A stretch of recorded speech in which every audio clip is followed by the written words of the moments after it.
વડોદરામાં ward number 5માં કોંગ્રેસની ભવ્ય જાહેર સભા પૂર્ણ. કરસનદાસ બાપુ અને મહેન્દ્રસિંહ રાઠોડની હાજરી.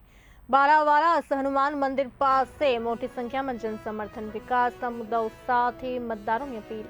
પૂર્વ મંત્રી ભીખા રબારી સહિત આગેવાનો ઉપસ્થિત રહ્યા હતા.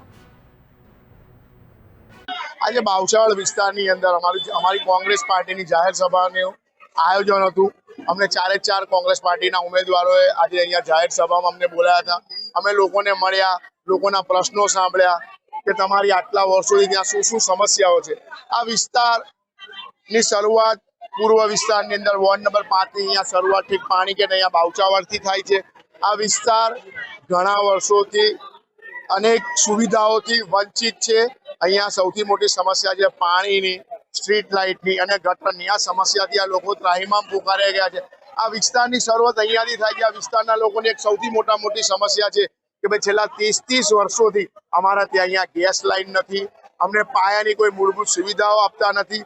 આ ભારતીય જનતા પાર્ટીના નેતાઓને, કોર્પોરેટરોને રજૂઆતો કરીને થાકી ગયા કે ભાઈ તમે અમારા વિસ્તારમાં કામ કરો, પણ આ લોકો ખાલી હિન્દુત્વના નામે વોટ લેવામાં આવે છે, બાકી અમારું કોઈ કામ નથી કરતા. કેમ કે ભારતીય જનતા પાર્ટીના લોકોને કહમ આવી ગયો છે કે અમારા વિસ્તારની અંદર અને વોર્ડ નંબર 5માં અમે તો કોઈ કૂતરાને બી લડાઈએ તોય ભારતીય જનતા પાર્ટી જીતી જાય. એટલે શું આ વિસ્તારની અંદર હવે તમે અમારા નાગરિકોને, અમારી